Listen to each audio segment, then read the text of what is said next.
Let's just call it how it is. Thursday Night Football, Dolphins Ravens, was an absolute joke by this organization. I am Nick Roloff. This is Dolphins Today by Chat Sports. And if I'm going to be honest, I'm just absolutely sick and tired of day after game videos being so doom or gloom. We've had 2 games this year where the team has looked competent, and one was 4 days ago. So how did it go from, oh, wow, that was really good football, to, oh my goodness, this team should be relegated to the XFL in 4 days? Well, it all has to do with coaching. And I know people are going to be sick and tired of hearing about it.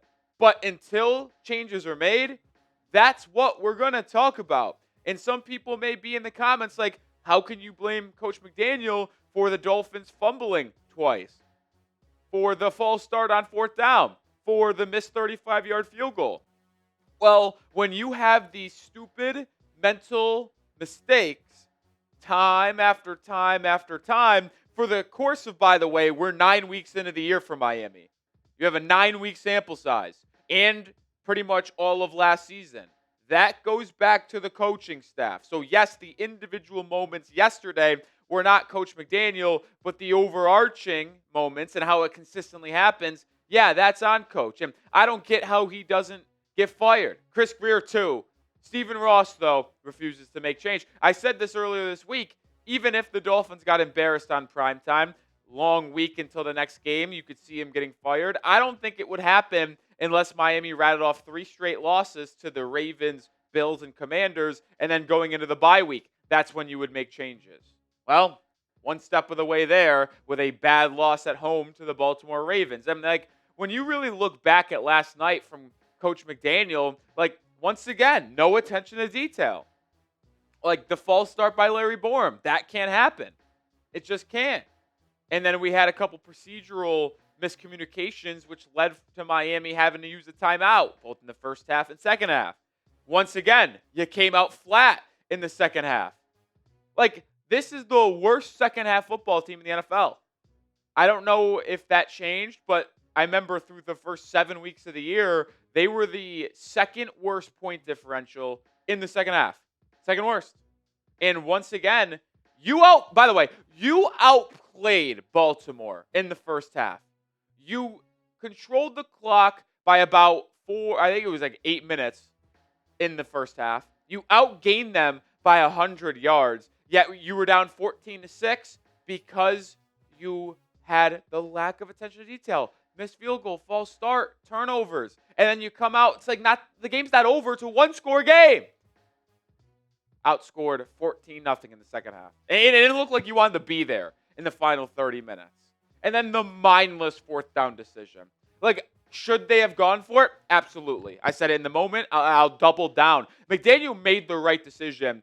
Down 14-3, 4th and 2 in Baltimore's red zone to go for it with a minute remaining in the first half because Baltimore got the ball to start the second half. So you needed to score points there, specifically a touchdown. Well, they run a empty formation, 5 wide, fade route in the slot to Achane. And I rewatched that play on film. Dolphins had 5 up front protecting. Ravens showed man-to-man. They came out with an all blitz. They had 6 people on the line of scrimmage, and then 1 person matched up to the 5 route runners. 3 on the right side, stack on the left side. And what happened? Tua took the snap, knew he was getting pressured because they brought 6. Someone was unblocked, and because he knew someone was unblocked, he just caught it and threw it to Achane right away to try to make a play. Instead, where the play probably was designed to go, left side of your screen where the blitz was coming from, and you had a stack of Malik Washington, Jayen Waddle. Waddle ran an in-breaker. That was not possible because the blitzer came in too fast. But Malik Washington, I don't know if he was running a stick or a slant. If it was a slant route, he won on the inside. He was open. If it looked like he may have been trying to break it back out for a stick, but the issue was by the time Tua or Malik went to go break back to the out, he saw Tua already threw the ball, so he stopped his route.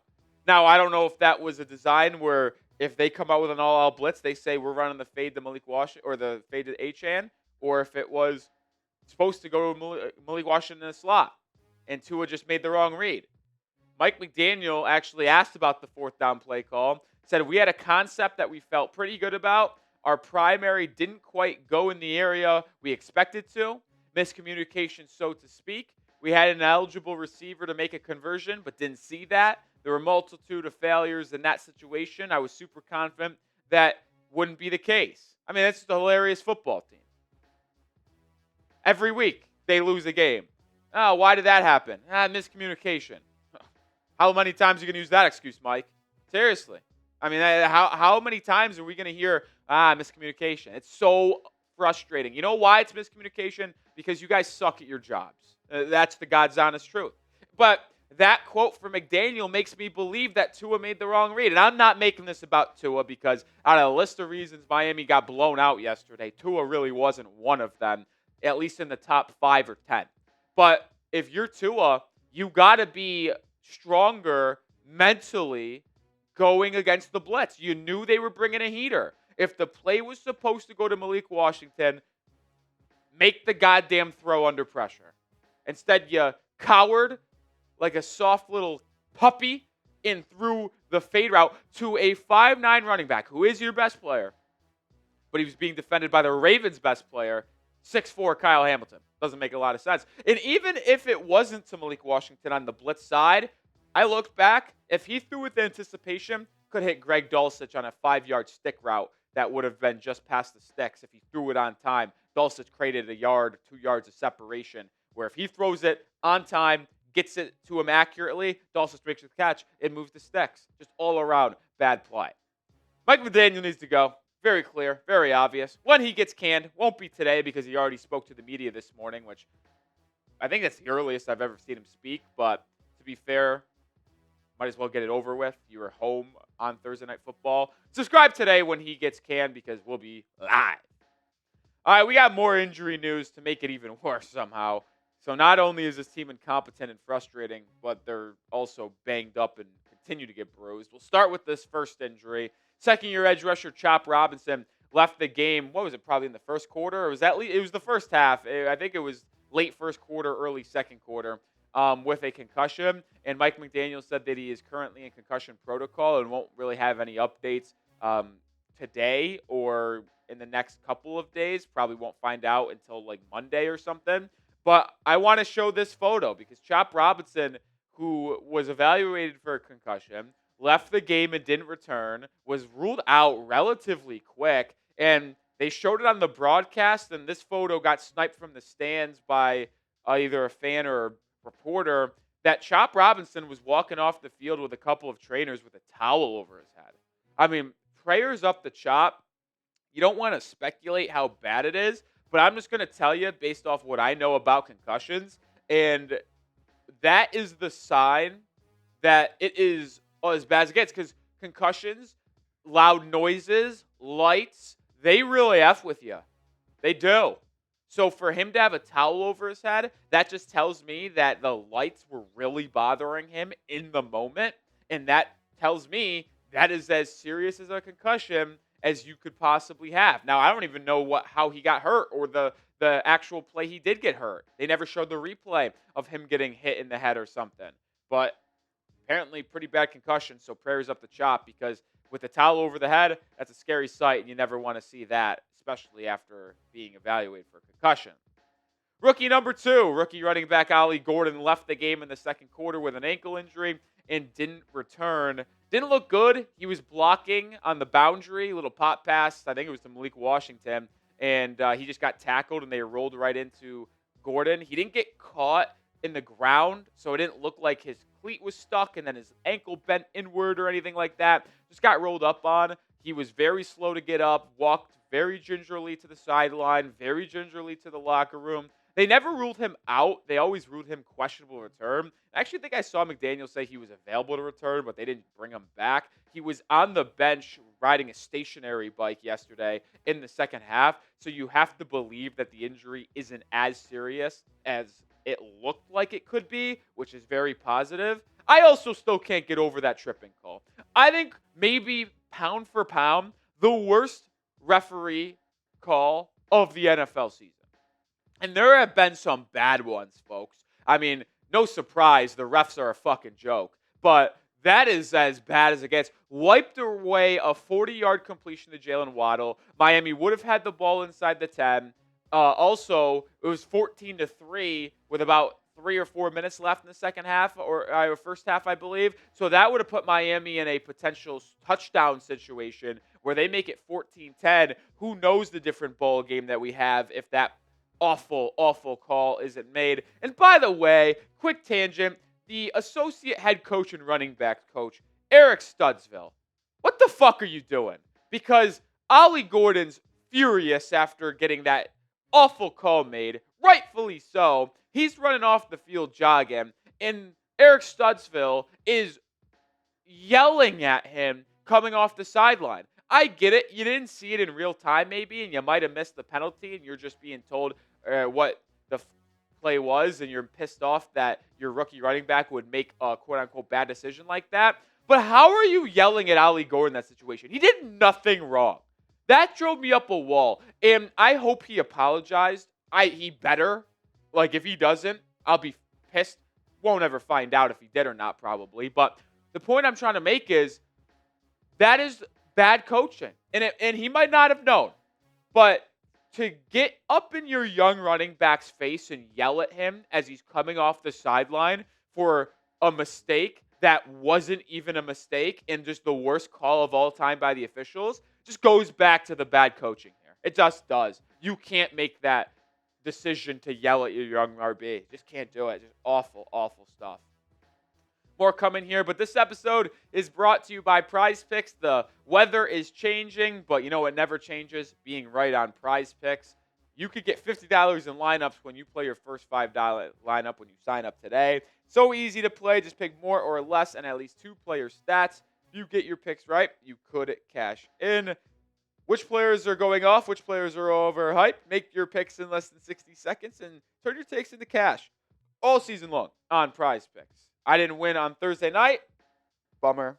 But I got a nice little 3-pick power play for Niners, Giants this Sunday. More than McCaffrey receiving yards, more than George Kittle touchdowns, and more than Jackson Dart passing touchdowns. Did a little goblin, half a passing touchdown right there. Download the Prize Picks app today and use code CLNS to get $50 in lineups after you play your first $5 lineup.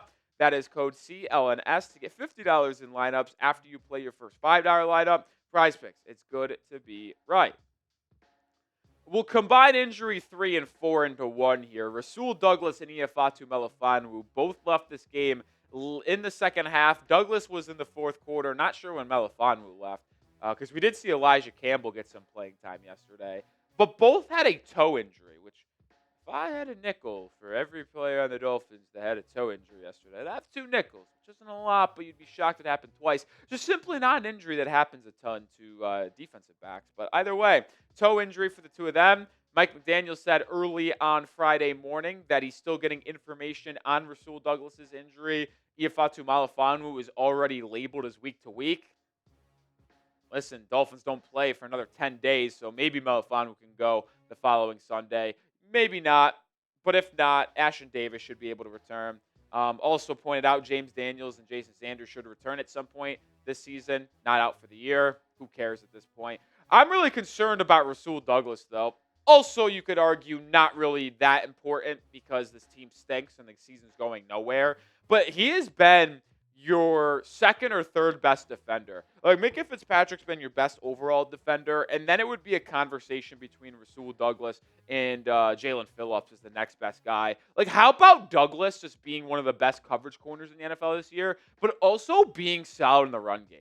That play on 3rd and short in the first half where he absolutely met Derrick Henry in the hole and made a tackle for a loss of a half a yard to get the Ravens offense off the field. Like, is there a play that exemplifies veteran leadership more than that? I mean, this season's done for Miami. Douglas is on a 1-year deal. He could just be mailing it in. But nah, he's putting his best foot forward, putting his best stuff on tape, and making plays on one of the most physically, intimidating running backs this league has ever seen in its history. And I give Rasul Douglas a lot of credit because he made a lot of plays in the first half defensively in coverage and in the run game.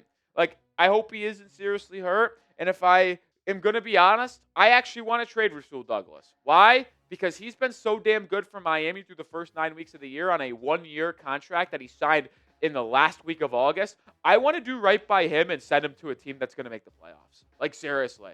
Like, I'll take a 7th for him. I don't care. He's probably not returning next year because why would he? This team stinks and it's not going to be good next year. So do right by Rasul Douglas, and I would trade him for a 7th-round pick right now. I mean, some team probably has to be interested in him.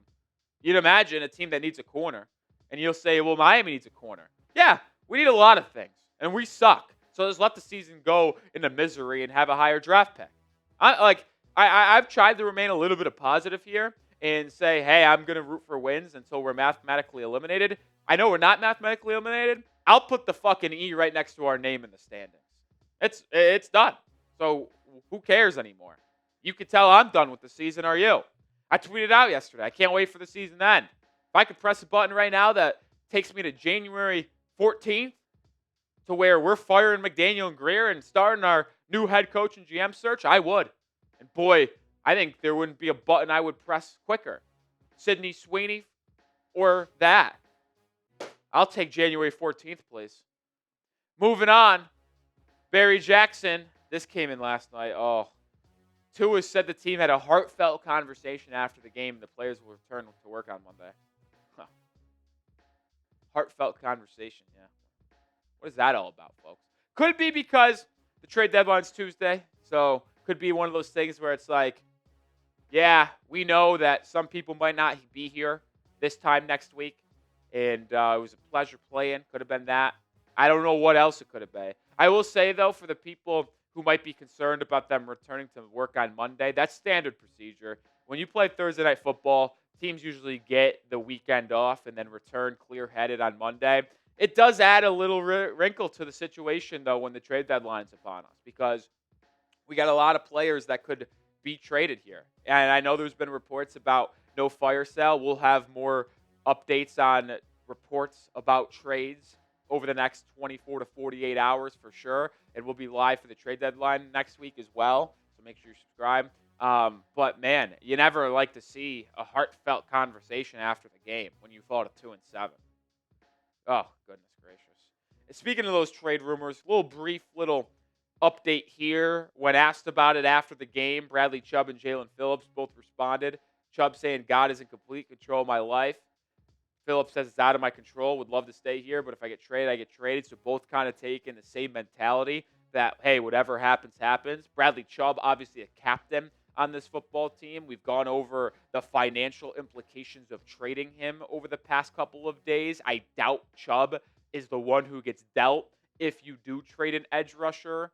I do think Jaelan Phillips is the player that probably wants to stay here the most because he played at the University of Miami. He's starting to play much better for this team over the course of the year, but you also have to realize he doesn't have any cap implications beyond this season, and he is the player that would get the highest valued return, potentially 4th or 3rd rounder coming back to Miami, and boy, is that enticing for an organization that desperately needs to start collecting assets for the future.